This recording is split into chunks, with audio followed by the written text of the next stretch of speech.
ನಮಸ್ಕಾರ ಸ್ನೇಹಿತರೆ, ಹೇಗಿದ್ದರೆ ಎಲ್ಲರೂ ಚೆನ್ನಾಗಿದ್ರೆ ಅಂದ್ಕೊಂಡಿದ್ದೀನಿ ಸ್ನೇಹಿತರೆ. ಎಲ್ರಿಗೂ SPB ಮೀಡಿಯಾದ ಮತ್ತೊಂದು ವಿಡಿಯೋಕ್ಕೆ ತಮಗೆಲ್ರಿಗೂ ಸುಸ್ವಾಗತ ಸ್ನೇಹಿತರೆ. 2025 ಈ ಒಂದು ವರ್ಷದಲ್ಲಿ ಸೆಪ್ಟೆಂಬರ್ 20 ನಂತರ ತುಲಾ ರಾಶಿಯವರ ಜೀವನದಲ್ಲಿ ಏನೆಲ್ಲ ಬದಲಾವಣೆಗಳನ್ನು ಕಾಣಲಿದ್ದೀರಿ. ಈ ವಾರದಲ್ಲಿ ನಿಮ್ಮ ಜೀವನದ ವಿವಿಧ ಅಂಶಗಳಾದ ವೃತ್ತಿ, ಆರೋಗ್ಯ, ಶಿಕ್ಷಣ, ಆರ್ಥಿಕ ಸ್ಥಿತಿ, ಕೌಟುಂಬಿಕ ಜೀವನ ಮತ್ತು ವ್ಯಾಪಾರದಲ್ಲಿ ಏನೆಲ್ಲ ಬದಲಾವಣೆಗಳನ್ನು ಕಾಣಲಿದ್ದೀರಿ, ಯಾವುದರಲ್ಲಿ ಶುಭವಾಗಲಿದೆ, ಯಾವುದರಲ್ಲಿ ಬಹಳ ಎಚ್ಚರಿಕೆಯನ್ನು ವಹಿಸಬೇಕು, ಗ್ರಹ ಸಂಚಾರದ ಬದಲಾವಣೆಯಿಂದ ಈ ತುಲಾ ರಾಶಿಯವರು ಏನೆಲ್ಲ ಅದೃಷ್ಟವನ್ನು ಪಡೆಯಲಿದ್ದಾರೆ, ಯಾವುದರಲ್ಲಿ ಶುಭವಾಗಲಿದೆ, ಯಾವುದರಲ್ಲಿ ಬಹಳ ಎಚ್ಚರಿಕೆಯನ್ನು ವಹಿಸಬೇಕು ಎಂಬುದರ ಸಂಪೂರ್ಣ ಮಾಹಿತಿಯನ್ನು ತಿಳಿಸ್ಕೊಡ್ತಾ ಹೋಗ್ತಾನೆ ಸ್ನೇಹಿತರೆ. ಆದ್ದರಿಂದ ವಿಡಿಯೋನ ಸ್ಕಿಪ್ ಮಾಡದೆ ಕೊನೆಯ ತನಕ ನೋಡ್ತಾ ಹೋಗಿ. ಓಡಿಸಿ ವಿಡಿಯೋನ ನೋಡೋದ್ರಿಂದ ನಿಮಗೆ ಅಷ್ಟು ಇನ್ಫಾರ್ಮೇಷನ್ ಅರ್ಥ ಆಗೋದಿಲ್ಲ ಸ್ನೇಹಿತರೆ. ಸೊ ಫಸ್ಟಿಂದ ಎಂಡ್ ತನಕ ವಿಡಿಯೋನ ವಾಚ್ ಮಾಡಿ. ಹಾಗೆ ನಮ್ಮ ಈ ವಿಡಿಯೋ ಇಷ್ಟ ಆಗಿತ್ತು ಅಂದರೆ ವಿಡಿಯೋಗೆ ಒಂದು ಲೈಕ್ ಮಾಡಿ ಸ್ನೇಹಿತರೆ. ಯಾರಿನ್ನೂ ಚಾನಲ್ನ ಸಬ್ಸ್ಕ್ರೈಬ್ ಮಾಡ್ಕೊಂಡಿಲ್ಲ ಅವರು ಈಗಲೇ ಸಬ್ಸ್ಕ್ರೈಬ್ ಮಾಡಿಕೊಂಡು ಪ್ರತಿನಿತ್ಯ ವಿಡಿಯೋ ವಾಚ್ ಮಾಡ್ತಿರೋರಿಗೆ ಥ್ಯಾಂಕ್ ಯು ಸೊ ಮಚ್ ಅಂತ ಹೇಳ್ತಾ, ನಿಮ್ಮ ಹೆಚ್ಚಿನ ಸಮಸ್ಯೆಗಳಿಗಾಗಿ ನಮ್ಮ ಗುರೂಜಿಯವರನ್ನು ನೀವು ಕಾಂಟ್ಯಾಕ್ಟ್ ಮಾಡಬಹುದು ಸ್ನೇಹಿತರೆ. ಶ್ರೀ ಕ್ಷೇತ್ರ ಮಾರಿಕಾಂಬಾ ದೇವಿ ದೈವಶಕ್ತಿ ಜ್ಯೋತಿಷ್ಯರು ನಿಮ್ಮ ಸಮಸ್ಯೆ ಏನೇ ಇರಲಿ, ಎಷ್ಟೇ ಕಠಿಣವಾಗಿರಲಿ, ಕೇರಳ ಮತ್ತು ಕೊಳ್ಳೆಗಾಲದ ಮಹಾಪೂಜಾ ಶಕ್ತಿಯಿಂದ ಕೇವಲ 2 ಗಂಟೆಗಳಲ್ಲಿ ಪರಿಹಾರ ಶತಸಿದ್ಧ ಸ್ನೇಹಿತರೆ. ಸ್ಕ್ರೀನ್ನಲ್ಲಿ ಕಾಣ್ತಿರುವಂತಹ ನಂಬರ್ಗೆ ಕರೆ ಮಾಡಿ ಪರಿಹಾರವನ್ನು ಪಡೆದುಕೊಳ್ಳಿ ಸ್ನೇಹಿತರೆ. ಇನ್ನು ತಡ ಮಾಡೋದು ಬೇಡ ಸ್ನೇಹಿತರೆ. ಈ ಸೆಪ್ಟೆಂಬರ್ 20 ನಂತರ ಈ ತುಲಾ ರಾಶಿಯವರ ಜೀವನದಲ್ಲಿ ಏನೆಲ್ಲ ಬದಲಾವಣೆಗಳು ಆಗಲಿದೆ, ಹಾಗೆಯೇ ಈ ತಿಂಗಳ ಗ್ರಹ ಸಂಚಾರದ ಆಧಾರದ ಮೇಲೆ ಏನೆಲ್ಲ ಫಲಿತಾಂಶಗಳನ್ನು ನೋಡಲಿದ್ದೀರಿ ಅಂತ ಒಂದೊಂದಾಗಿ ತಿಳಿಸ್ಕೊಡ್ತಾ ಹೋಗ್ತಾನೆ. ಗಮನ ಬಿಟ್ಟು ನೋಡ್ತಾ ಹೋಗಿ ಸ್ನೇಹಿತರೆ. ಮೊದಲನೇದಾಗಿ ಈ ಸೆಪ್ಟೆಂಬರ್ ತಿಂಗಳ ತುಲಾ ರಾಶಿಯವರ ಗ್ರಹ ಸಂಚಾರ ಹೇಗಿರ್ತದೆ ಅಂತ ನೋಡ್ತಾ ಬರೋದಾದ್ರೆ, ಬುಧ ಮತ್ತು ಸೂರ್ಯ ಗ್ರಹದ ವಿಚಾರಕ್ಕೆ ಬರೋದಾದ್ರೆ, ಬುಧನು ಸೆಪ್ಟೆಂಬರ್ 15ರಂದು ನಿಮ್ಮ 12ನೇ ಮನೆಯಾದಂತಹ ಕನ್ಯಾ ರಾಶಿಗೆ ಆಲ್ರೆಡಿ ಸಂಚಾರವನ್ನು ಮಾಡಿದ್ದಾನೆ ಸ್ನೇಹಿತರೆ. ಇನ್ನು ಸೂರ್ಯಗ್ರಹದ ವಿಚಾರಕ್ಕೆ ಬರೋದಾದರೆ, ಸೂರ್ಯನು ಸೆಪ್ಟೆಂಬರ್ 17ರಂದು ನಿಮ್ಮ 12ನೇ ಮನೆಯಾದಂತಹ ಕನ್ಯಾ ರಾಶಿಗೆ ಬುಧ ಮತ್ತು ಸೂರ್ಯ ಇಬ್ಬರೂ ಕೂಡ ಸಂಚಾರವನ್ನು ಮಾಡಿದ್ದಾರೆ. ಇನ್ನು ಗುರುಗ್ರಹದ ವಿಚಾರಕ್ಕೆ ಬರೋದಾದರೆ, ಗುರು ನಿಮ್ಮ 9ನೇ ಮನೆಯಲ್ಲಿ ಇದ್ದರೆ, ಶನಿ ನಿಮ್ಮ 6ನೇ ಮನೆಯಲ್ಲಿ ಇದ್ದಾರೆ ಸ್ನೇಹಿತರೆ. ಇನ್ನು ಶುಕ್ರ ಗ್ರಹದ ವಿಚಾರಕ್ಕೆ ಬರೋದಾದರೆ, ಶುಕ್ರನು ಸೆಪ್ಟೆಂಬರ್ 15ರಂದೇ ನಿಮ್ಮ 11ನೇ ಮನೆಯಾದಂತಹ ಸಿಂಹ ರಾಶಿಗೆ ರಾಶಿ ಬದಲಾವಣೆಯನ್ನು ಮಾಡಿರೋ ಕಾರಣ ಈ ಸೆಪ್ಟೆಂಬರ್ 15ರ ನಂತರ ಸಾಕಷ್ಟು ಬದಲಾವಣೆಗಳನ್ನು ಕಾಣ್ತಾ ಬಂದಿದ್ದೀರಿ. ಹಾಗೆಯೇ ಮಂಗಳ ಗ್ರಹದ ವಿಚಾರಕ್ಕೆ ಬರೋದಾದರೆ, ಸೆಪ್ಟೆಂಬರ್ 13ರಂದು ನಿಮ್ಮ 1ನೇ ಮನೆಯಾದಂತಹ ಅಂದರೆ ನಿಮ್ಮ ರಾಶಿಗೆ ತುಲಾ ರಾಶಿಗೆ ಈ ಮಂಗಳನು ಪ್ರವೇಶವನ್ನು ಮಾಡಿದ್ದಾನೆ. ಇದರಿಂದ ಸಾಕಷ್ಟು ಬದಲಾವಣೆಗಳನ್ನು ಈ ತಿಂಗಳ ಕೊನೆಯವರೆಗೂ ನೀವು ಕಾಣ್ಬೋದಾಗಿದೆ ಸ್ನೇಹಿತರೆ. ಇನ್ನು ರಾಹು 5ನೇ ಮನೆಯಲ್ಲಿ ಇದ್ದರೆ, ಕೇತು 11ನೇ ಮನೆಯಲ್ಲಿ ಈ ತಿಂಗಳು ಕೊನೆವರೆಗೂ ಕೂಡ ಮುಂದುವರಿತಾ ಹೋಗ್ತಾರೆ ಸ್ನೇಹಿತರೆ. ಒಟ್ಟಾರೆಯಾಗಿ ಈ ಸೆಪ್ಟೆಂಬರ್ ತಿಂಗಳಿನಲ್ಲಿ ಮಿಶ್ರ ಫಲಿತಾಂಶಗಳನ್ನು ಕಂಡಿರ್ತೀರಿ. ಈ ಮೊದಲ ವಾರದಲ್ಲಿ ಉತ್ತಮ ಸಂಬಂಧಗಳನ್ನು ಮತ್ತು ಲಾಭಗಳನ್ನು ಕಂಡಿರ್ತೀರಿ ಸ್ನೇಹಿತರೆ. ಆದರೆ ಈ 2ನೇ ವಾರದಲ್ಲಿ ವೃತ್ತಿಪರ ಸವಾಲುಗಳು ಮತ್ತು ವೈಯಕ್ತಿಕ ಸ್ವಭಾವಗಳಲ್ಲಿ ಎಚ್ಚರಿಕೆಯಿಂದ ನೋಡ್ಕೊಳ್ಬೇಕಾಗಿರುತ್ತದೆ ಸ್ನೇಹಿತರೆ. ಇನ್ನು ಆರ್ಥಿಕವಾಗಿ ಈ ತಿಂಗಳು ಬಲವಾಗಿದ್ದು ಕುಟುಂಬ ಜೀವನವು ಬಹಳ ಸಹಾಯಕ ಆಗಿರ್ತದೆ. ಅದರಲ್ಲೂ ಈ ಸೆಪ್ಟೆಂಬರ್ 20ರ ನಂತರ ನಿಮ್ಮ ಶಕ್ತಿಯ ಗುಣಮಟ್ಟಗಳು ಹೆಚ್ಚಾಗ್ತಾ ಹೋಗ್ತವೆ. ಆದರೆ ಅವುಗಳನ್ನು ರಚನಾತ್ಮಕವಾಗಿ ನೀವು ಬಳಸ್ಕೊಳ್ಬೇಕಾಗಿರ್ತದೆ. ಈ ಸೆಪ್ಟೆಂಬರ್ 20ರ ನಂತರ ಸೂರ್ಯನು ಕೂಡ ಸೆಪ್ಟೆಂಬರ್ 17ರಂದು ತನ್ನ ರಾಶಿಯನ್ನು ಬದಲಾವಣೆ ಮಾಡಿರೋ ಕಾರಣ ಸಾಕಷ್ಟು ಬದಲಾವಣೆಗಳನ್ನು ನಿಮ್ಮ ಜೀವನದಲ್ಲಿ ಕಾಣ್ತಾ ಹೋಗ್ತಿದೆ ಸ್ನೇಹಿತರೆ. ಇನ್ನು ಕೌಟುಂಬಿಕ ಜೀವನ ಹೇಗಿರಲಿದೆ ಈ ಸೆಪ್ಟೆಂಬರ್ 20ರ ನಂತರ ಅಂತ ಕೇಳೋದಾದರೆ, ಈ ಸೆಪ್ಟೆಂಬರ್ 20 ನಂತರ ಬಹಳ ಉತ್ತಮವಾಗಿರ್ತದೆ ಸ್ನೇಹಿತರೆ. ಏಕೆಂದರೆ ನಿಮಗೆ ನಿಮ್ಮ ಕುಟುಂಬ ಸದಸ್ಯರಿಂದ ಉತ್ತಮವಾದ ಬೆಂಬಲವೂ ಕೂಡ ಸಿಗ್ತಾ ಬರ್ತದೆ. ನಿಮ್ಮ ಸಂಗಾತಿಯ ಉದ್ಯೋಗದಿಂದ ಮನ್ನಣೆಯೂ ಕೂಡ ನಿಮಗೆ ಸಿಗ್ಬೋದು. 5ನೇ ಮನೆಯಲ್ಲಿ ರಾಹುವಿನ ಸಂಚಾರ ಆಗೋ ಕಾರಣ ನಿಮ್ಮ ಮಕ್ಕಳ ಬಗ್ಗೆ ಸ್ವಲ್ಪ ಹೆಚ್ಚುವರಿ ಗಮನವನ್ನು ಕೊಡಬೇಕಾಗಿರ್ತದೆ. ನಿಮ್ಮ ಸಂಗಾತಿಯಿಂದ ನಿಮಗೆ ಉತ್ತಮವಾದ ಬೆಂಬಲ ಸಿಗೋದ್ರ ಜೊತೆಗೆ ಮನೆಯಲ್ಲಿ ಸಂತೋಷಿತ ವಾತಾವರಣವೂ ಕೂಡ ಏರ್ಪಾಡಾಗಲಿದೆ ಸ್ನೇಹಿತರೆ. ಇನ್ನು ಆರೋಗ್ಯದ ವಿಚಾರಕ್ಕೆ ಬರೋದಾದರೆ, ಆರೋಗ್ಯದ ದೃಷ್ಟಿಯಿಂದಲೂ ಕೂಡ ಈ ಸೆಪ್ಟೆಂಬರ್ 20ರ ನಂತರ ಬಹಳ ಸಾಮಾನ್ಯವಾಗಿರುತ್ತದೆ. ಆದರೆ ವಿಶೇಷವಾಗಿ ಸೆಪ್ಟೆಂಬರ್ 13ರಂತೆಯೇ ನಿಮ್ಮ ರಾಶಿಯಲ್ಲಿ ಮಂಗಳನು ಸಂಚಾರವನ್ನು ಮಾಡಿರೋ ಕಾರಣ ಬಿಸಿ ಮತ್ತು ರಕ್ತಕ್ಕೆ ಸಂಬಂಧಪಟ್ಟಂತಹ ಆರೋಗ್ಯ ಸಮಸ್ಯೆಗಳ ಬಗ್ಗೆ ಬಹಳ ಜಾಗರೂಕರಾಗಿ ಈ ರಾಶಿಯವರು ಇರಬೇಕಾಗಿರ್ತದೆ. ಮೊದಲ 2 ವಾರಗಳಲ್ಲಿ ಕೆಲವು ಸಣ್ಣ ಆರೋಗ್ಯ ಸಮಸ್ಯೆಗಳನ್ನು ನೀವು ಅನುಭವಿಸಿರ್ತೀರಿ. ಆದರೆ ನಂತರ ಅವು ನಿಮಗೆ ಉತ್ತಮವಾಗಿರ್ತದೆ. ಈ ವಾರದಲ್ಲಿ ಆರೋಗ್ಯದಲ್ಲೂ ಕೂಡ ಯಾವುದೇ ರೀತಿಯ ಬದಲಾವಣೆಗಳು ನಿಮಗೆ ಕಾಣಿಸಲ್ಲ ಸ್ನೇಹಿತರೆ.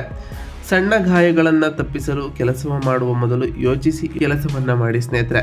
ಇನ್ನು ವ್ಯಾಪಾರದ ವಿಚಾರಕ್ಕೆ ಬರೋದಾದರೆ, ವ್ಯಾಪಾರ ಮಾಡುವವರಿಗಂತೂ ಈ ಸೆಪ್ಟೆಂಬರ್ 20ರ ನಂತರ ಉತ್ತಮವಾದಂತಹ ಸಮಯವಾಗಿರ್ತದೆ. ಏಕೆಂದರೆ ನಿಮ್ಮ ಹಣ ಮತ್ತು ವ್ಯಾಪಾರದಲ್ಲಿ ಬೆಳವಣಿಗೆಯನ್ನು ಕಾಣ್ತಾ ಹೋಗ್ತೀರಿ. ನಿಮ್ಮ ಪಾಲುದಾರರೊಂದಿಗೆ ವ್ಯವಹರಿಸುವಾಗ ನೀವು ಬಹಳ ಜಾಗರೂಕರಾಗಿ ಇರಬೇಕಾಗಿರ್ತದೆ. ಪಾಲುದಾರರೊಂದಿಗಿನ ಸಂಬಂಧ ಪಾರದರ್ಶಕತೆಯಿಂದ ಕೂಡಿರಬೇಕಾಗಿರ್ತದೆ ಸ್ನೇಹಿತರೆ.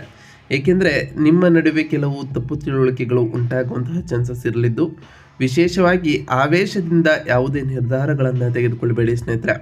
ಇತರರನ್ನು ಅರ್ಥ ಮಾಡಿಕೊಳ್ಳಲು ಪ್ರಯತ್ನಿಸಿ, ಅದರಿಂದ ಸಮಸ್ಯೆಗಳು ಕಡಿಮೆ ಆಗ್ತಾ ಹೋಗ್ತದೆ. ಹಾಗೆಯೇ ನಿಮ್ಮ ವ್ಯಾಪಾರದಲ್ಲಿ ಉತ್ತಮವಾದ ಫಲಿತಾಂಶಗಳನ್ನು ಕೂಡ ಕಾಣ್ತಾ ಹೋಗ್ತೀರಿ ಸ್ನೇಹಿತರೆ. ಇನ್ನು ವಿದ್ಯಾರ್ಥಿಗಳ ವಿಚಾರಕ್ಕೆ ಬರೋದಾದರೆ, ವಿದ್ಯಾರ್ಥಿಗಳಿಗೆ ಬಹಳ ಉತ್ತಮವಾದಂತಹ ಸಮಯ ಈ ವಾರವಾಗಿರ್ತದೆ. ಏಕೆಂದರೆ ನಿಮ್ಮ ಕ್ಷೇತ್ರದಲ್ಲಿ ಬಯಸಿದಂತಹ ಫಲಿತಾಂಶವನ್ನು ಯಶಸ್ವಿಯಾಗಿ ಪಡೆಯುತ್ತಾ ಹೋಗ್ತೀರಿ. ಈ ಒಂದು ವಿಹಾರಕ್ಕೆ ಹೋಗಬೇಕು, ಹತ್ತಿರದ ಸ್ಥಳಗಳನ್ನು ಭೇಟಿ ಮಾಡುವಂತಹ ಚಾನ್ಸಸ್ ಕೂಡ ಈ ಸೆಪ್ಟೆಂಬರ್ 20ರ ನಂತರ ಕಾಣ್ತಾ ಹೋಗ್ತೀರಿ. 5ನೇ ಮನೆಯಲ್ಲಿ ರಾಹುವಿನ ಆಗಮನವು ಕೂಡ ಬೇರೆಡೆಗೆ ಸೆಳೆಯುವ ಕಾರಣ ಇದರಿಂದ ಏಕಾಗ್ರತೆಯನ್ನು ಕಾಪಾಡಿಕೊಳ್ಳಬೇಕಾಗುತ್ತದೆ. 2ನೇ ವಾರದಲ್ಲಿ ಸೂರ್ಯನ ಗೋಚರವು ಅನುಕೂಲಕರವಾಗಿಲ್ಲದ ಕಾರಣ ಪರೀಕ್ಷೆಗಳ ಸಮಯದಲ್ಲಿ ಸ್ವಲ್ಪ ಒತ್ತಡದಿಂದ ಕೂಡಿರುತ್ತದೆ. ಆದ್ದರಿಂದ ಓದಿನತ್ತ ಹೆಚ್ಚಿನ ಗಮನವನ್ನು ಕೊಡ್ತಾ ಹೋಗಿ ಸ್ನೇಹಿತರೆ. ಶನಿಯು ಶಿಸ್ತಿಗೆ ಹೆಚ್ಚಿನ ಮಹತ್ವವನ್ನು ಕೊಡೋದ್ರಿಂದ ಬಹಳ ಶಿಸ್ತಿನಿಂದ ಇದ್ದು ಓದಿನತ್ತ ಗಮನವನ್ನು ಕೊಟ್ಟಿದ್ದೆ ಆದರೆ ಉತ್ತಮವಾದ ಫಲಿತಾಂಶಗಳನ್ನು ಈ ರಾಶಿಯವರು ಕಾಣ್ತಾ ಹೋಗ್ತಾರೆ ಸ್ನೇಹಿತರೆ. ಹಾಗೆಯೇ ಆರ್ಥಿಕ ಸ್ಥಿತಿ ಹೇಗಿರಲಿದೆ ಈ ರಾಶಿಯವರಿಗೆ ಅಂತ ನೋಡ್ತಾ ಬರೋದಾದರೆ, ಈ ಸೆಪ್ಟೆಂಬರ್ 20ರ ನಂತರ ಬಹಳ ಉತ್ತಮವಾದ ಫಲಿತಾಂಶಗಳನ್ನು ನಿಮಗೆ ನೀಡ್ತಾ ಬರ್ತದೆ. ಏಕೆಂದರೆ ತಿಂಗಳ 2ನೇ ವಾರದಲ್ಲಿ 11ನೇ ಮನೆಯಲ್ಲಿ ಶುಕ್ರ ಮತ್ತು ಕೇತು ಇರೋ ಕಾರಣದಿಂದ ಉತ್ತಮವಾದ ಲಾಭಗಳನ್ನು ಕಂಡಿರ್ತೀರಿ. ನೀವು ಹೂಡಿಕೆಗಳ ಮೂಲಕ ಹಣವನ್ನು ಹೆಚ್ಚು ಪಡೆಯಬಹುದಾಗಿದೆ ಸ್ನೇಹಿತರೆ. ಅನಿರೀಕ್ಷಿತವಾದ ಮೂಲದಿಂದ ಹಣವನ್ನು ಪಡೆಯುವ ಸಾಧ್ಯತೆಗಳು ಕೂಡ ಬರಲಿದ್ದು, ನೀವು ಆಸ್ತಿ ಖರೀದಿ ಅಥವಾ ಸ್ನೇಹಿತರಿಗಾಗಿ ನಿಮ್ಮ ಹಣವನ್ನು ಖರ್ಚು ಮಾಡಬಹುದು ಸ್ನೇಹಿತರೆ. ಆದ್ದರಿಂದ ಉಳಿತಾಯದ ಕಡೆ ಹೆಚ್ಚಿನ ಗಮನವನ್ನು ಕೊಡ್ತಾ ಹೋಗಿ, ಇದರಿಂದ ನಿಮ್ಮ ಆರ್ಥಿಕ ಸ್ಥಿತಿಯನ್ನು ಇನ್ನಷ್ಟು ಉತ್ತಮವಾಗಿ ಇರಿಸಿಕೊಳ್ಳಬಹುದಾಗಿದೆ ಸ್ನೇಹಿತರೆ. ಇನ್ನು ವೃತ್ತಿ ಮತ್ತು ಉದ್ಯೋಗದ ವಿಚಾರಕ್ಕೆ ಬರೋದಾದರೆ, ಮೊದಲ 2 ವಾರಗಳಲ್ಲಿ ನಿಮ್ಮ ಮೇಲಾಧಿಕಾರಿಗಳೊಂದಿಗೆ ಉತ್ತಮವಾದ ಸಂಬಂಧವನ್ನು ಹೊಂದಿರ್ತೀರಿ ಸ್ನೇಹಿತರೆ. ಆದರೆ 3ನೇ ವಾರದಿಂದ 12ನೇ ಮನೆಯಲ್ಲಿ ಸೂರ್ಯ ಮತ್ತು ಬುಧ ಬರೋ ಕಾರಣ ನೀವು ಕೆಲಸದಲ್ಲಿ ಕೆಲವು ರಹಸ್ಯ ಸವಾಲುಗಳನ್ನು ಮತ್ತು ಏಕಾಂತವಾಗಿ ಕೆಲಸ ಮಾಡುವಂತಹ ಬಯಕೆಯನ್ನು ಎದುರಿಸ್ಬೋದು. ನೀವು ಬೇರೆ ಸ್ಥಳದಲ್ಲಿ ಕೆಲಸ ಮಾಡಬೇಕಾದಂತಹ ಚಾನ್ಸಸ್ ಕೂಡ ಎದುರಲಾಗಲಿದ್ದು, ಇದು ನಿಮಗೆ ಸ್ವಲ್ಪ ಒತ್ತಡವನ್ನು ಕೂಡ ಉಂಟು ಮಾಡಬಹುದು ಸ್ನೇಹಿತರೆ. ನಿಮ್ಮ 1ನೇ ಮನೆಯಲ್ಲಿ ಮಂಗಳನ ಸಂಚಾರವು ಸೆಪ್ಟೆಂಬರ್ 13ರಿಂದ ಉಂಟಾಗಿರೋ ಕಾರಣ ನಿಮಗೆ ಶಕ್ತಿಯುತವಾಗಿ ಅನಿಸುವಂತೆ ಮಾಡ್ತಾ ಹೋಗ್ತದೆ. ಆದರೆ ಅದೇ ಸಮಯದಲ್ಲಿ ಅಸಹನೆ ಮತ್ತು ಆಕ್ರಮಣಕಾರಿಯಾಗಿಯೂ ಕೂಡ ಕೆಲಸ ಮಾಡಬಹುದು. ಈ ಟೈಮ್ನಲ್ಲಿ ಈ ರಾಶಿಯವರು ಬಹಳ ಎಚ್ಚರಿಕೆಯಿಂದ ನೀವು ಕೆಲಸ ಮಾಡಬೇಕಾಗಿರ್ತದೆ ಸ್ನೇಹಿತರೆ. ಒಟ್ಟಾರೆಯಾಗಿ ಈ ವಾರದಲ್ಲಿ ಸಂಚಾರಗಳನ್ನು ಸಮರ್ಥವಾಗಿ ನಿಭಾಯಿಸಲು ಮತ್ತು ಸಕಾರಾತ್ಮಕವಾದ ಫಲಿತಾಂಶಗಳನ್ನು ಇನ್ನಷ್ಟು ಹೆಚ್ಚಿಸಲು ನಾವು ತಿಳಿಸ್ಕೊಡುವಂತಹ ಸರಳ ಪರಿಹಾರಗಳನ್ನು ಮಾಡ್ತಾ ಹೋಗಿ ಸ್ನೇಹಿತರೆ.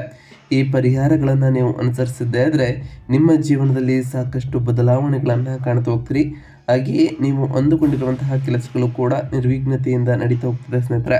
ಮೊದಲನೇದಾಗಿ ನಿಮ್ಮ 12ನೇ ಮನೆಯ ಗ್ರಹಗಳಿಗಾಗಿ ಕೆಲಸ ಸಂಬಂಧಿತ ಒತ್ತಡ ಮತ್ತು ರಹಸ್ಯ ಸಮಸ್ಯೆಗಳನ್ನು ಕಡಿಮೆ ಮಾಡಲು ಸೂರ್ಯನಿಗಾಗಿ ಆದಿತ್ಯ ಹೃದಯ ಸ್ತೋತ್ರವನ್ನು ಪಠಿಸಿ ಸ್ನೇಹಿತರೆ, ಅಥವಾ ಕೇಳಿ ಸ್ನೇಹಿತರೆ. ಇದರಿಂದ ಆ ಸೂರ್ಯದೇವನ ಕೃಪೆಗೆ ನೀವು ಪಾತ್ರರಾಗ್ತೀರಿ. ನಿಮ್ಮ ಒತ್ತಡ ಮತ್ತು ರಹಸ್ಯ ಸಮಸ್ಯೆಗಳು ಕಡಿಮೆ ಆಗ್ತಾ ಹೋಗ್ತದೆ ಸ್ನೇಹಿತರೆ.